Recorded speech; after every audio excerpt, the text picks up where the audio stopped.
Graças e paz, irmãos. Muito bem, né? Então vamos abrir nossas Bíblias, né? Esse daqui do templo, os irmãos de casa aí, né? Nos acompanhar. Atos, livro de Atos dos Apóstolos, capítulo 2.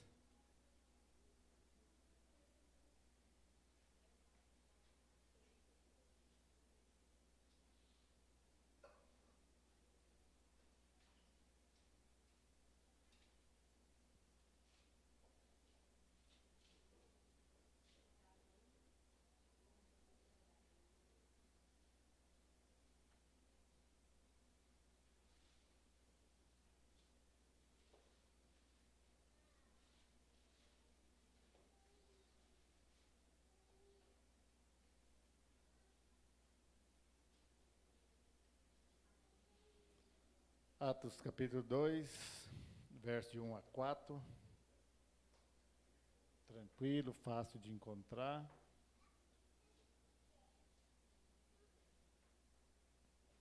Amém?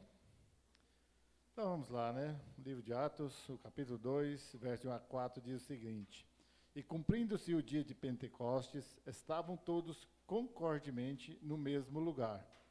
E de repente veio do céu um som como de um vento veemente e impetuoso, e encheu toda a casa em que estavam assentados.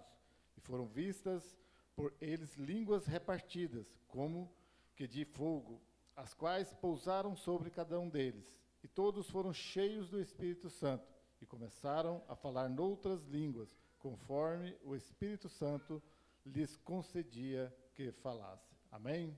Deus, eu te dou graças, ó Pai, eu glorifico o Senhor, mas Tu és santo, és poderoso.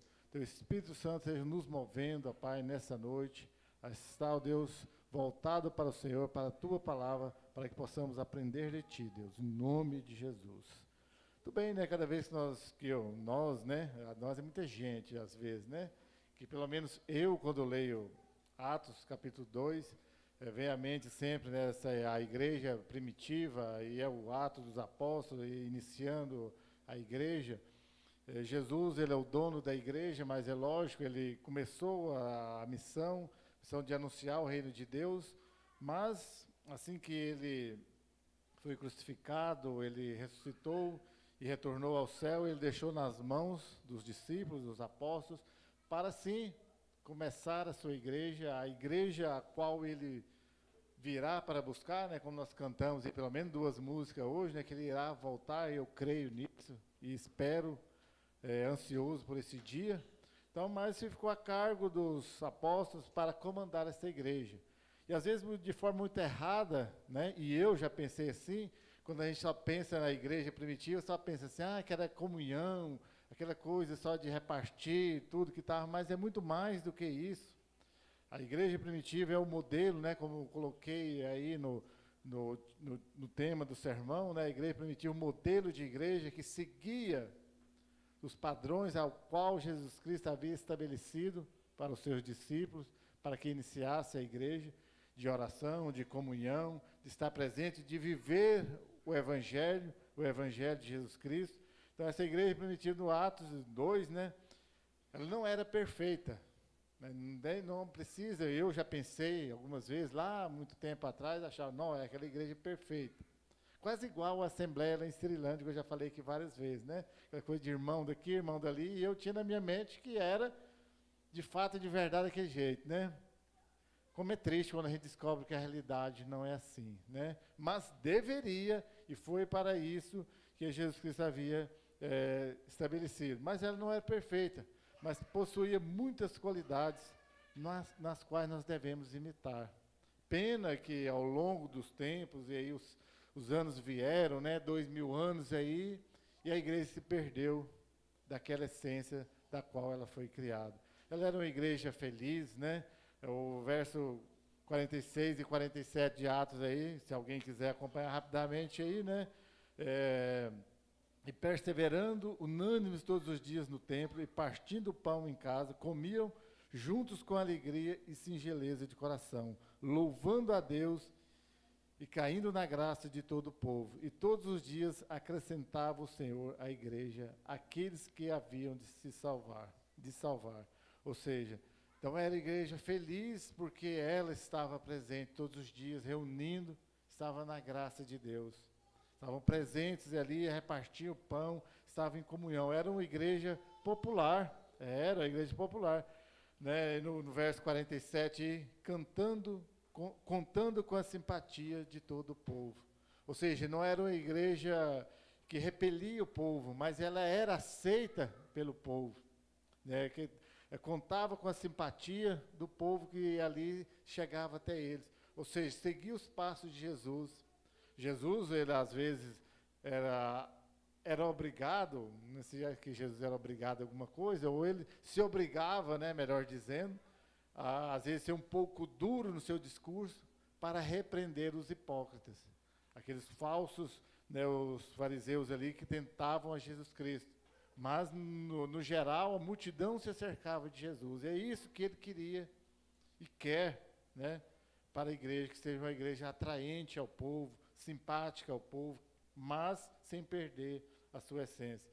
Era uma igreja frutífera, né? No verso também 47, aí vocês vão perceber, acrescentava-lhes o Senhor dia a dia, porque eles trabalhavam seguindo o modelo de Jesus Cristo. E é lógico, o Espírito Santo, né, já havia descido sobre eles, como nós lemos aí, o Espírito Santo quem comandava, então eles eram direcionados, conduzidos pelo próprio Espírito Santo. Então eles ministravam o Evangelho de Jesus Cristo. Por isso era a igreja abençoada, e a cada dia ia acrescentando o Senhor as almas que Deus havia salvo. Então tudo isso era para restabelecer essas qualidades da igreja primitiva, precisamos restabelecer o padrão do Novo Testamento. Às vezes nós nos temos perdido esse padrão, essa essência, temos baixado, talvez, né, baixado o nível, assim, no bom sentido, de qualidade, de essência da igreja primitiva, permitindo, fazendo muitas concessões, um jargão que o povo gosta muito, mundanizando a igreja, trazendo tantas coisas, e aceitamos isso com medo de perder. Né? Há um ditado aí dentro do futebol que às vezes há mais o medo de perder do que coragem de ganhar. Não era assim na igreja primitiva, eles eram ousados, eles ousavam no Senhor e ganhavam no sentido assim, de acrescentar mais almas todos os dias. Às vezes nós ficamos com medo de perder fulano ou ciclano e acabamos fazendo concessões não recomendadas por Jesus Cristo. Então nós devemos ter sim coragem de ganhar almas, não de perder, porque nós não perdemos.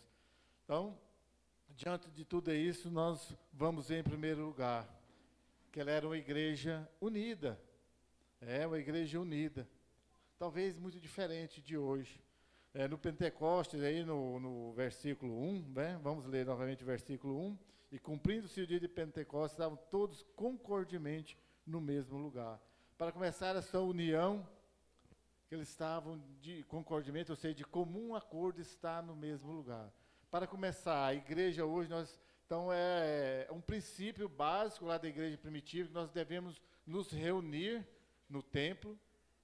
Não existe aquele negócio de desigrejado, que eu dou conta sozinho, eu não preciso de pastor, eu não preciso de líder, não preciso daquilo, eu falo diretamente com Jesus Cristo que é o meu pastor, lógico, ele é o supremo pastor de nossas almas, e não há dúvida disso, mas nós necessitamos, é um princípio básico de estar concordemente, ou seja, de comum acordo, reunidos para glorificar a Deus.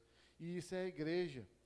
Vir ao templo, então, não é só estar aqui por estar, mas estar aqui em comum acordo para glorificar o nome de Deus.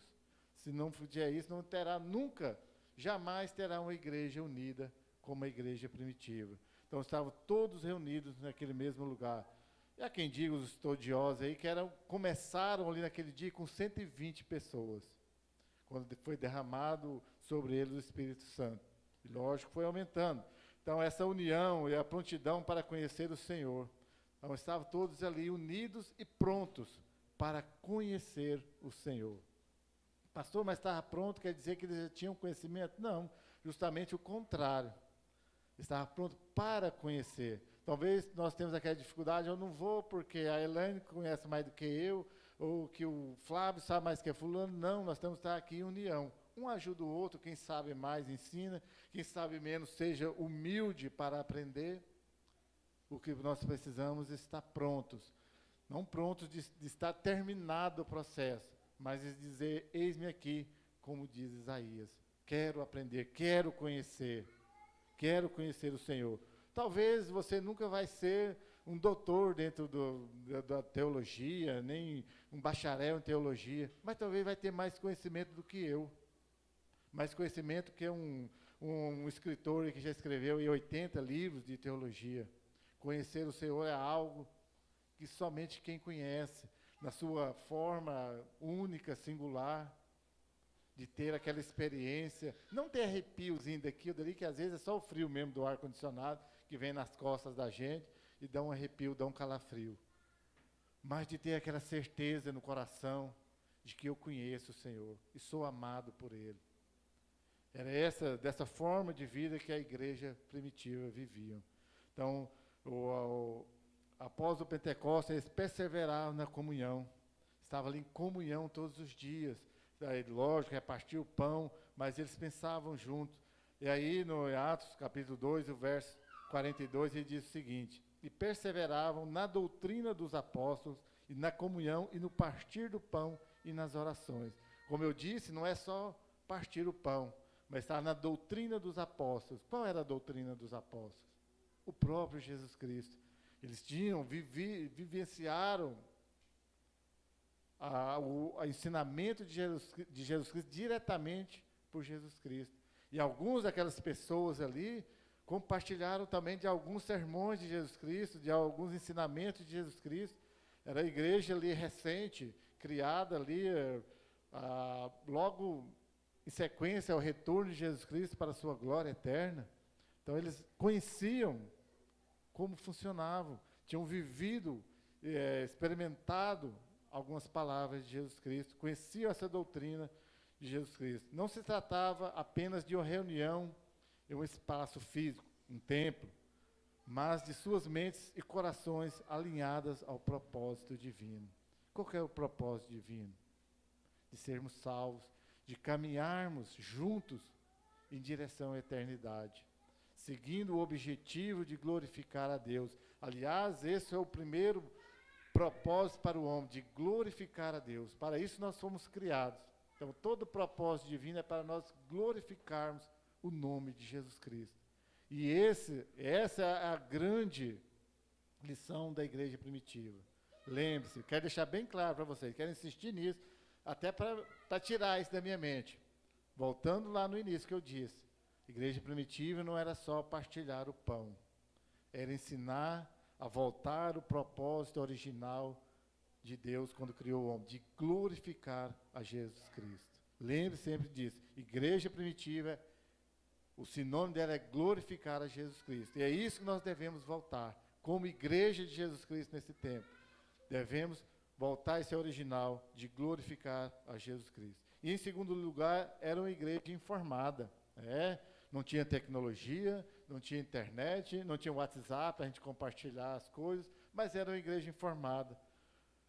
Por quê? Porque todos, aí no verso 32 do capítulo 2, todos nós somos testemunhas, ou seja, eles eram informados, testemunhava uns aos outros quem era Jesus Cristo. E qual que era o testemunho? Deus ressuscitou a este Jesus, que todos nós somos testemunhas. E olhe que eles eram testemunhas oculares.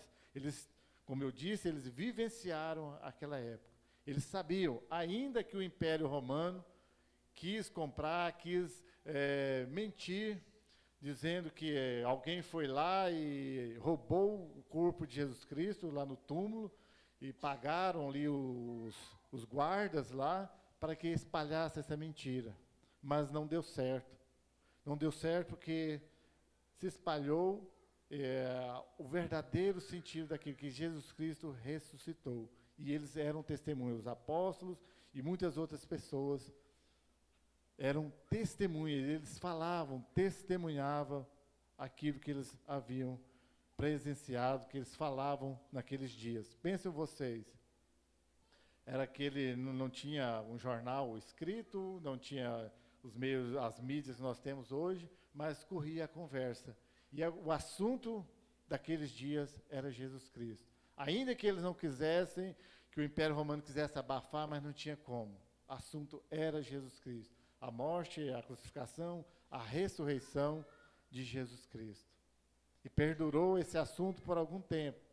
E depois foi espalhando, né, por toda a Ásia, Europa, e chegou, né, aos confins da terra, está chegando para a honra e glória de Jesus Cristo. Então eles conheciam o Evangelho. O maior, era considerado naquele dia, o maior corpo de verdade jamais reunido no sermão. Foi o sermão de Pedro aquele dia. Embora não fosse tantas pessoas assim, hoje, né, tem cultos aí, pregações que reúnem 500 mil de pessoas, né, um estádio cheio, outros lugares, né, praças, né, uma imensa multidão. Mas de verdade, o coração voltado, todos, unanimemente voltado para ouvir a palavra de Jesus Cristo. Há pesquisadores, estudiosos que dizem que aquele talvez seja 120 pessoas que começaram aquele primeiro culto ali ouvindo o sermão de Pedro, mas todos, sem exceção, todos concordavam com aquilo que Pedro estava ensinando. Talvez aqui hoje, né, um número bem menor do que 120, mas talvez nem todos nós concordamos com a palavra que está sendo ministrada hoje. Ou na que foi domingo passado, outro dia, que vai ser amanhã, outras igrejas maiores. Como eu disse, uma pregação num estádio inteiro. Talvez estão muitos lá só pelo movimento em si, mas não com o coração 100% voltado para Jesus Cristo. É isso que nós precisamos, ter o culto como uma verdade. Ter a palavra de Deus, a doutrina dos apóstolos, que é a de Jesus Cristo, como verdade para nós. Senão o nosso culto não vai ter sentido. Senão nós viremos aqui domingo após domingo, ou quarta-feira, sei lá, o dia que tiver um culto, e não vai fazer sentido para nós. Talvez por isso, tantas vezes, independente se é eu, se é o pastor, se é o Fábio, se é o Cristiano, se é o João Gabriel, se é o Vinícius, ou um outro que pregar, talvez o sermão não fez sentido, não porque quem está pregando, às vezes, não preparou, não ministrou um sermão adequado. Talvez simplesmente quem está ouvindo, que não veio com essa verdade no coração, de presenciar o Evangelho de Jesus Cristo, de aprender com o Evangelho de Jesus Cristo. Então nós precisamos ter esse compromisso conosco mesmo. E outra, eles eram formados porque compreendiam a missão da igreja, sabiam o propósito da igreja, de levar o Evangelho, a grande comissão, a evangelização e a edificação das almas. Eles tinham esse propósito em mente. E olha que eram perseguidos. Eles não reuniam livremente, não tinham como nós a liberdade de ter uma igreja, um templo, né, com a porta grande, aberta, e para quem quiser entrar livremente, e tantas outras igrejas aqui em Goiânia, espalhadas aí por todo lugar no mundo inteiro. Eles se escondiam, reunidos, escondidos em cavernas, tinham a senha lá, né, desenhavam um peixe lá na areia, no chão, para poder entrar.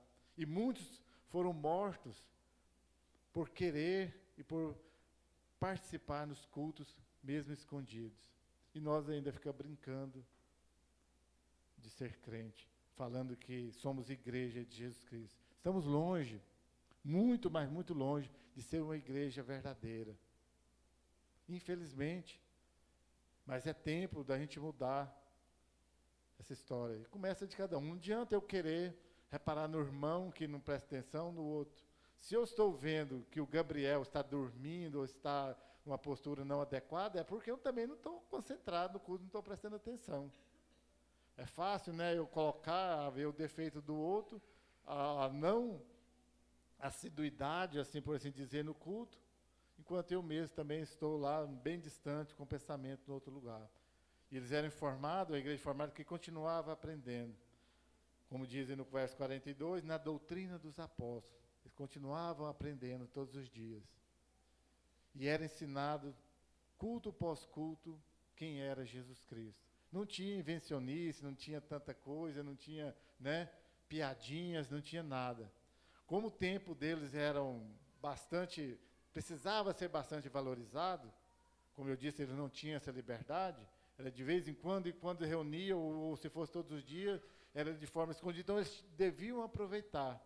Como existe hoje na China, pessoas passam o dia todo, às vezes, no local que é permitido ter uma Bíblia, para eles lerem um versículo na Bíblia, a fila continua. Ou quando consegue uma página na Bíblia, em alguns países, que é proibido o Evangelho, eles guardam ele as 7 chaves. E quando tem um tempinho mínimo de tempo, eles aproveitam, não distraem, por quê? Porque aquilo é valoroso para eles, porque eles precisam daquilo. E nós que temos todo o tempo, né, disponível, entre aspas, não damos conta nem de ler a Bíblia toda durante o ano, que temos essa liberdade. Temos aí a Bíblia em papel, no celular, onde você for, né, leva ela, tem um tempinho, e ainda brincamos de ser crente. Falamos de ser igreja de Jesus Cristo quando nós não a valorizamos, não valorizamos o que nós temos em nossas mãos. Em terceiro lugar, era uma igreja espiritual. Os primeiros cristãos ficaram cheios do Espírito Santo, como dizem no verso 4. Eles estavam cheios. Não como, né, um copo aí, né, que a pessoa, se estiver lá meio cheio, meio vazio, não está, né, está aí tentando aí encher, ou não sei o quê, ou ficar. Não, eles eram completamente cheios do Espírito Santo. Porque eles estavam ali interessados. Estavam buscando ali a essência de ser cristão.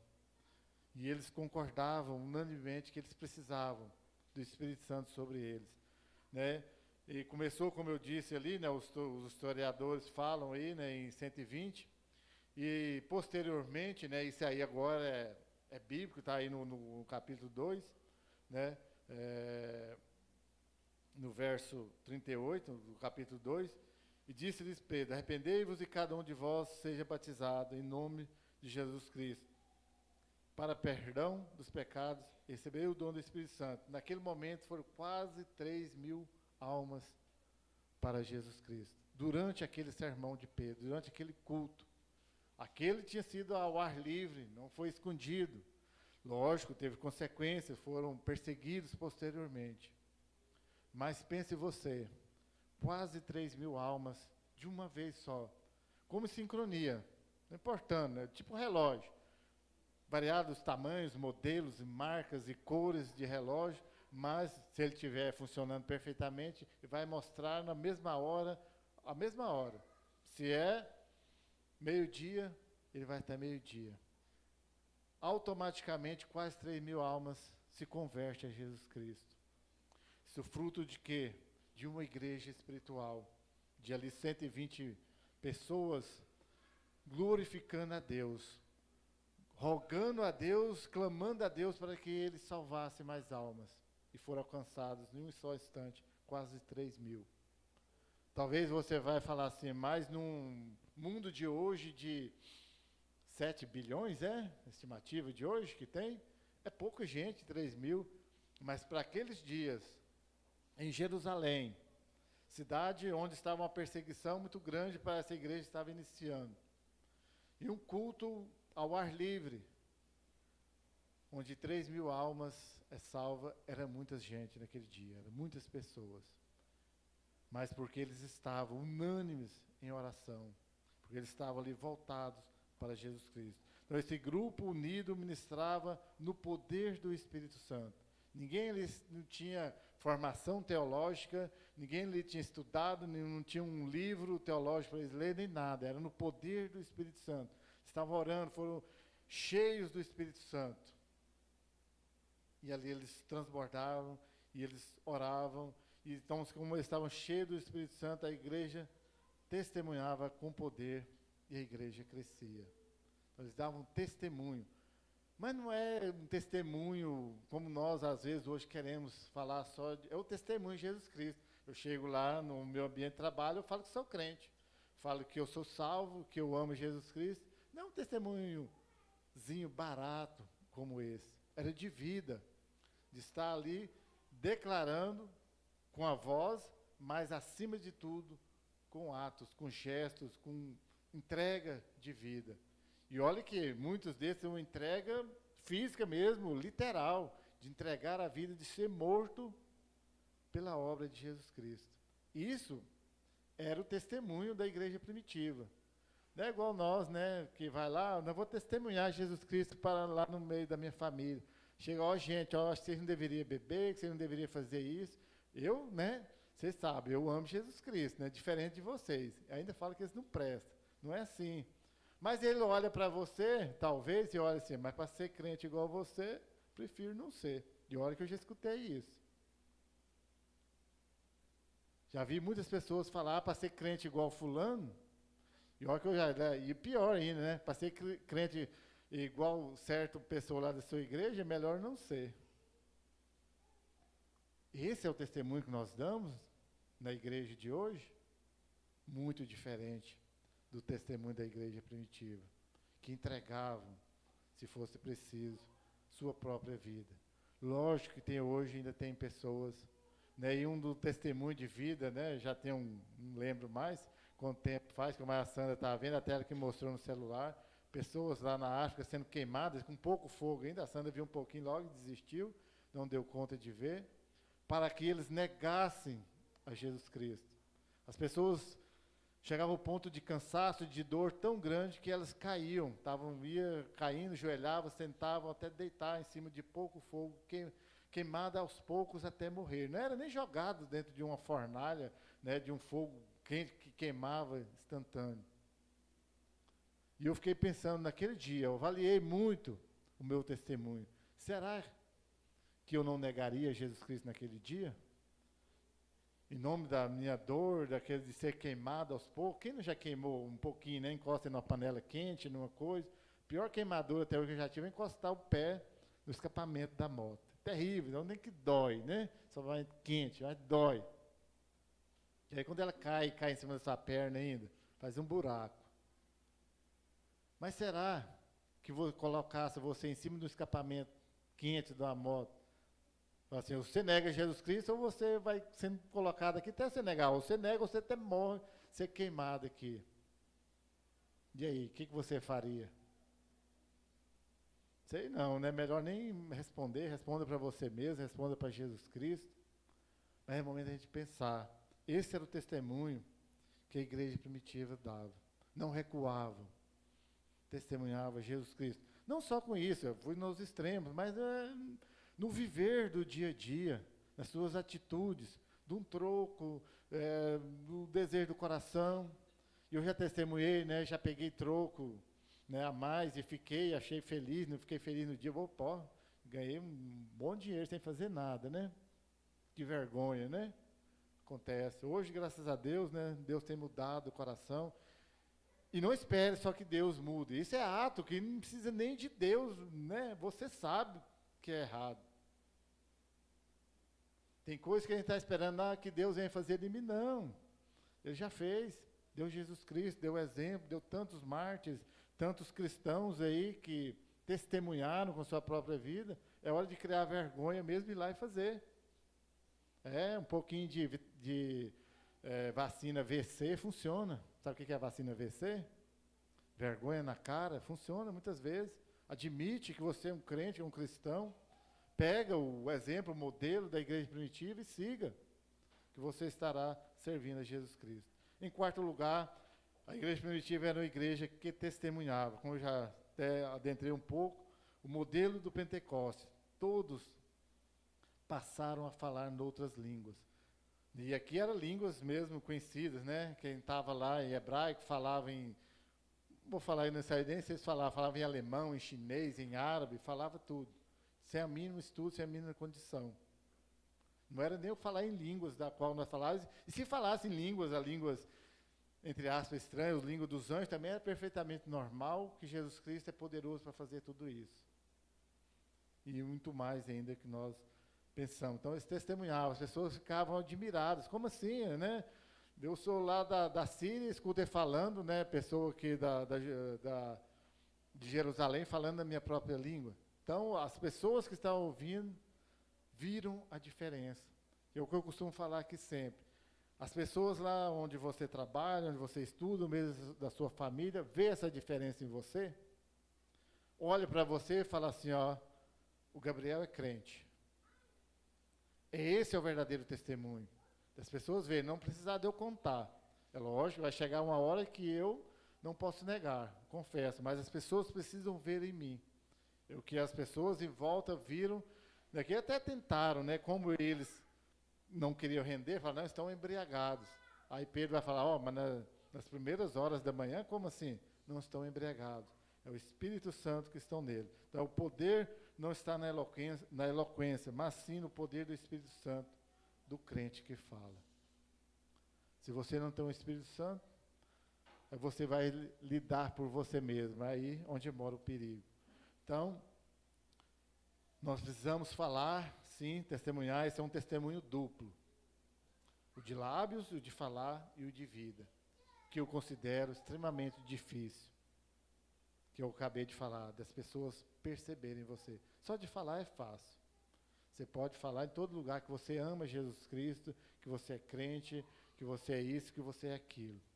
Mas aí seus atos condiz com o que você está falando? Melhor deixar quieto por enquanto, né? Então, em Tito, né, o capítulo 2, verso 7, ele fala para exortar, exorta, em tudo te dá, por exemplo, de boas obras. Tudo. Em tudo nós devemos dar um exemplo de boas obras. É o que a igreja primitiva fazia. Eles davam um exemplo. Então, por isso, as pessoas se simpatizavam, gostavam deles por isso. Eles falavam e faziam aquilo que eles falavam. Bem diferente da igreja de hoje. Falam uma coisa e vivem outra coisa. Não segue o modelo de Jesus Cristo. Foi uma das grandes crises dos fariseus, dos líderes de Israel naquela época, porque eles tinham inveja de Jesus Cristo. Porque eles falavam para o povo fazer uma coisa e eles mesmos faziam outra. Aí vem Jesus Cristo, falando e fazendo aquilo que ele falava. Então esse é o testemunho que nós devemos dar. De ser testemunho de boas obras. Para ser testemunho, péssimo testemunho, por assim dizer, né? E não dá, né? E muitos de nós, nesses dias, temos sido testemunhas, mas para o lado ruim, péssimas testemunhas, tem dado um péssimo testemunho como crente. Lembra lá que eu disse? Que pessoas já chegaram e falaram, né? Quantas vezes já falaram para o pastor João, para ser crente lá, igual daquele fulano lá da sua igreja, que ainda até canta lá no louvor, prefiro ser do jeito que eu estou melhor. Então, nós devemos dar, sim, um bom testemunho. Então, é a suprema dificuldade divina, a falta de testemunhas consagradas, o que prejudica um trabalho do reino de Deus, essa falta de testemunhas consagradas, pessoas que se consagram ao Evangelho de Jesus Cristo, as pessoas que dedicam suas vidas a Jesus Cristo. Então a esperança do mundo não está num grande gênio, aquele que vai chegar e falar assim, mas na multidão de pessoas comuns, mas com corações puros e sinceros, dando um bom testemunho. Então não espere que chegue um salvador da pátria, alguém, um político, um famoso, alguém que vai mudar o rumo das nossas vidas, não. Começa aqui, pessoas comuns, né? Que nunca serão famosas, nunca terão sucessos, né? Vão estar aí trabalhando hoje, né? Para comer amanhã, ou, né? Trabalhando hoje para pagar o que comeu ontem. São pessoas comuns, como nós, é que vai fazer a diferença, que vai testemunhar com um testemunho puro e sincero sobre Jesus Cristo. Então não espere que venham pessoas lá grandiosas, famosas, para mudar a nossa realidade. Nossa realidade é mudada aqui por nós.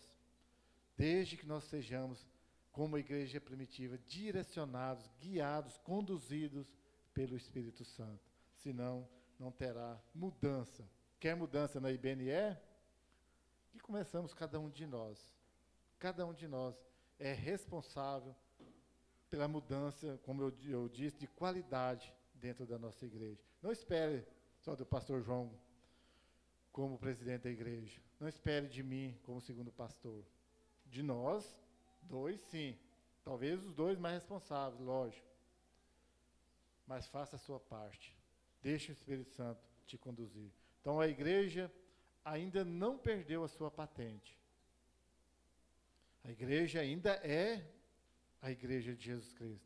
A patente da igreja é a igreja do nosso Senhor Jesus Cristo. Ainda não perdeu e nem vai perder. Então a grande comissão continua de pé, de levar o evangelho, de anunciar a salvação de Jesus Cristo a todas as nações. O poder de Deus não diminuiu e nunca irá diminuir. O que às vezes tem diminuído é o crer em Jesus Cristo. É saber que Ele é poderoso para agir.